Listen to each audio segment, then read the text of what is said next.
Hello everyone, I'm writer coach Tony and welcome back to my channel. It's time again to do a lot of videos. More than 2 weeks have passed since I've done videos. So the first video I'll do today is very delayed, I know. But kasi diba it's Halloween season, no? Yesterday. The other day was October 31, yesterday was November 1. So it's Halloween season. Yun lang, my video is a bit late, no? It's a list of my 10 favorite horror movies, no, from all time. All the horror movies I've seen until yesterday. So I'm saying until yesterday because something happened. I watched a horror movie yesterday and it's one of the most horrifying movies I've ever seen. So it kind of moved my list, changed the listing. So anyway, in the spirit of Halloween season, here are my 10 favorite horror movies of all time. So this, everyone, from foreign movies to Filipino movies to Hollywood movies. So every horror movie that was created by any studio wherever in the world. Okay. Okay, let's do the honorable mentions. No? The ones that did not get into the top 10. So first is 28 Days Later, no? The first one that came out, no? 28 Days Later, I think, was done by Danny Boyle, no? The Oscar-winning director. And then in this version, it was Cillian Murphy, if I'm not mistaken, who was the actor. No, it's one of my favorite zombie movies, but the reason why it's like not in my top 10 is that I don't like the second act.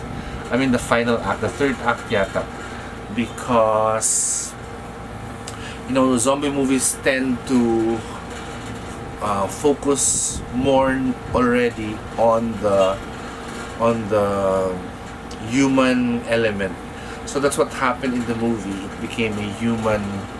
The focus shifted from the zombie to the human. So so 28 Days Later is just in my honorable mention. Another one is The Thing, no?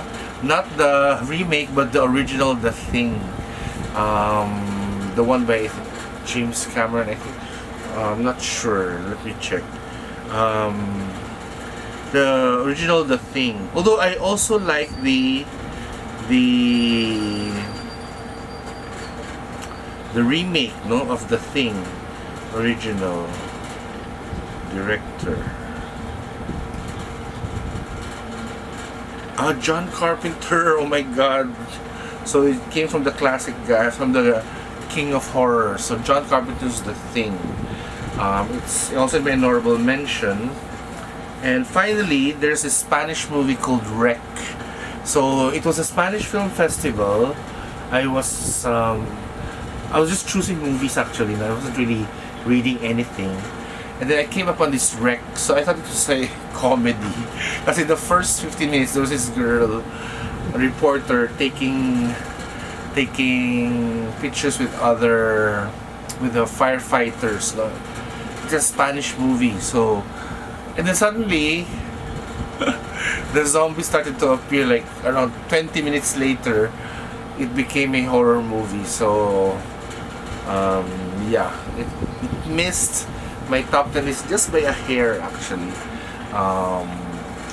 But it's very near my 10 favorite horror movies of all time. So here they are, my top 10. At number 10 is, if you remember, in the 1990s, Kathy Bates. I think she was Anna. I forgot her name in the character. Let me check. So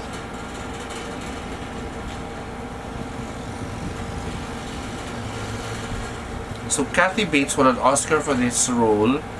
Annie Wilkes, yes, I remember her, Annie Wilkes, and she was stalking this author, and then yeah, the movie is Misery, so you should watch it. No, I'm not going to tell much of the story, but it's about Annie Wilkes and her demented brain, and then she does things to this author, played by James Caan. The author is Paul Sheldon, the character's name. It was played by James Caan in the movie. So that's Misery for you. Kathy Bates won a Best Actress Oscar for that role. One of the rare times a horror movie, wins a Best Actress award. So Misery is a book written by I forgot his name. Misery author. I'm already having Alzheimer's. He wrote a lot of horror movies. Stephen King, the great Stephen King. Unfortunately for Stephen, I only have like one yata. One of his books in my horror. Yeah, but anyway.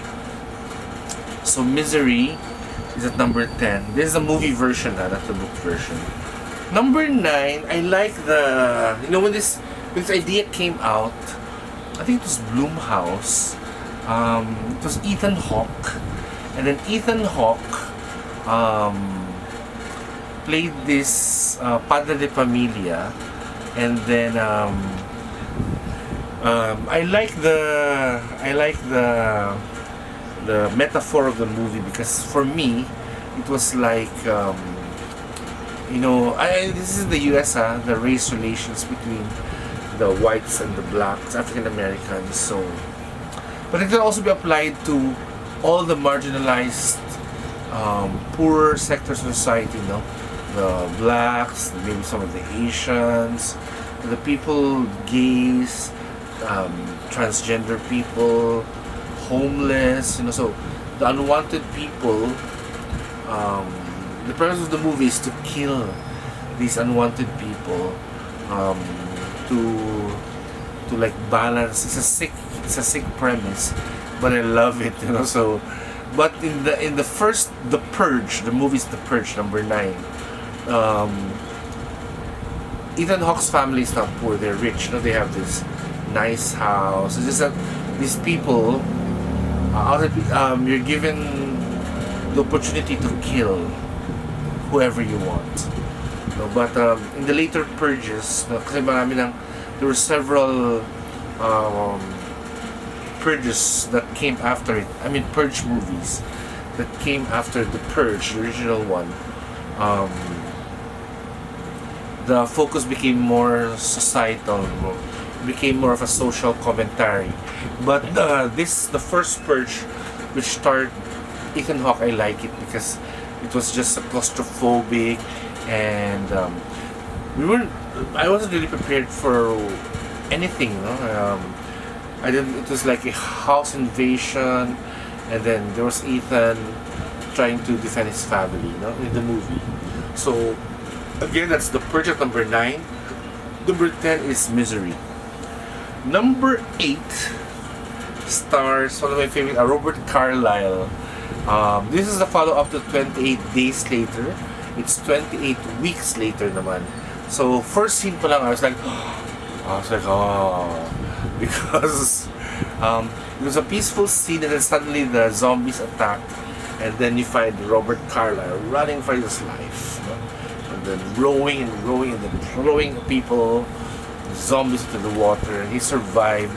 And then his kids were alive, and then the drama came out later when they realized that their mom was still alive, because Robert Carlyle and his wife, one who played his wife, were in another area of England, and so Robert's character, douchebag that he is, the character left his wife to be eaten by the zombies, but what happened is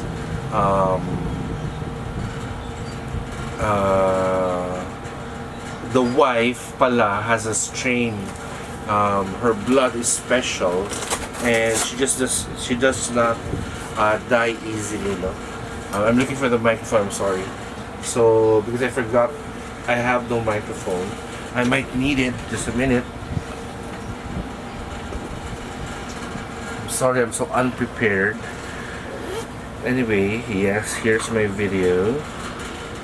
Cool. So anyway, that's Robert Carlyle for you. That's 28 weeks later. That's the version that I like better because the kids also here are so intrepid. No, they went back to their house and then searched for their mother. Ayun, that's when the things got complicated because they found out that the mother was still alive. No, it's not here. So I'm sorry. I'm looking for the microphone. Oh, it's here. There it is. So, okay. So I hope it catches my voice. So we have now 3 movies. Number 10, Misery, where Kathy Bates plays Annie Wilkes, who does bad things to James Caan's character. Number 8 is The Purge, where Ethan Hawke, the first Purge, which is the one I like, the character of Ethan Hawke defends his family. At number 8 is Robert Carlyle, who abandons his wife only to find out that his wife has this valuable bloodstream that can save the human race from the zombies. That's 28 weeks later. Okay, number 7 is a surprise hit from South Korea. I've been hearing about the movie for a long time, but I never watched it. Kasi nga, at that time I wasn't really interested in Korean movies. But when I saw the movie, wow, no. This is the most fun I've had in a horror movie in a long time, and it made me appreciate the ingenuity and the originality of the ideas of the South Korean filmmakers. And then this movie also introduced me to Gong Yoo, no? So he's one of the biggest South Korean superstars, and he has many fans here in the Philippines. So, and I like the way they made the human element in the story, you know, very fantastic. So that's what makes Train to Busan a very memorable horror movie. So it's number 7 in my list. Number 6, 20 years ago, Nicole Kidman did a string of movies where she was always nominated because she was so good in all of the Moulin Rouge and this one, and then what was that movie where she won her Oscar? So anyway, but this one is a horror movie. It was directed by Chilean, I think, Alejandro Amenabar, no? Chilean director.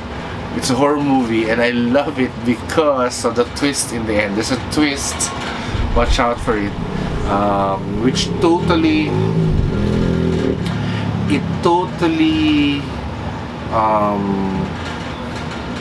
destroys what you thought of the story. It flips everything 360 degrees, no? So the movie is The Others, and it stars Nicole Kidman, where she protects her children from the malevolent spirits in the house, only to find out later that there's a big twist in the end. And because of that twist, I was like as well, no? I was also shocked as well. Oh my god, I forgot a very important horror movie.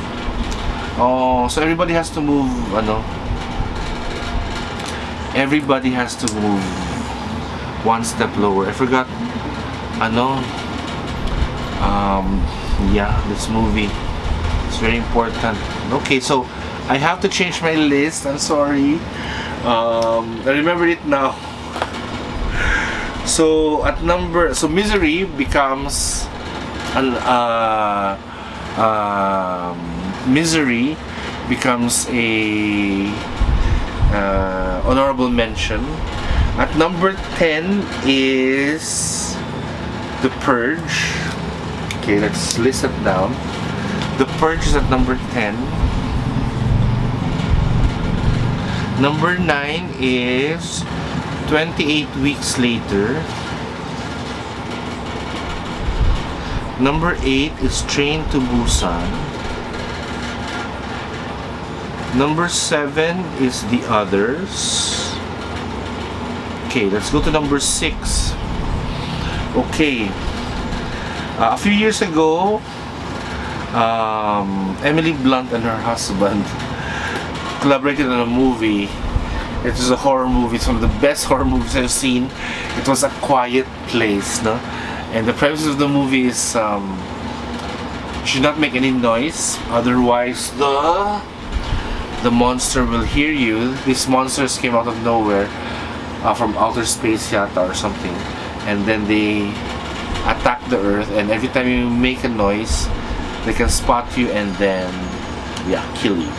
So that's why it's A Quiet Place, and it's very well directed, because the suspense is incredible. And Emily Blunt, there are several scenes there. The scene where she was going to give birth, the scene where she pierced her feet with the nails, like, oh my god, I can feel her pain. I was like, ugh. So anyway, and then she couldn't make a noise because it's a quiet place, and the only way to survive is if everything is quiet. Kasi konting movement lang, the monster will look for it, and then the monster is blind, It's just that they have this sense of smell yata or hearing, which wherever you are, if you make a noise, kahit aircon lang, no? Even though the aircon beside me, it can kill you. So it has to be very, very quiet. Okay, at number 5 is a Swedish movie I saw a few years ago. It was my best picture for that year. It's about 2 kids. There's another twist also to the movie. So I thought they were kids. It turns out the monster pala was the kid, the younger person. Because normal people, we grow old. So as the character grows older, this monster stays young, but he needs the older person so that she can be fed. So in other words, this monster is looking for a male, a young man who falls in love with her and allows to be manipulated by her to kill people, because she needs food. So medyo gory, because the actors in the movie is so adorable, and you wouldn't think that she's a bad entity, but she is. She plays a bad entity, and she hurts people, and she uses young men. When the older guy becomes can be killed she looks for a younger man to take care of her. So let's let the right one in. There's also an American version, but I prefer the Swedish version. Number 4 is the only Filipino movie here. One of my favorite horror movies in Filipino. Again, there's a twist in the end. That's where my jaw dropped. Like, oh my god. So it's like the whole story, it flips. Kasi there's a twist in the end, and you don't know na yun pala yung reason, So the movie is Feng Shui. It stars Chris Aquino, and it's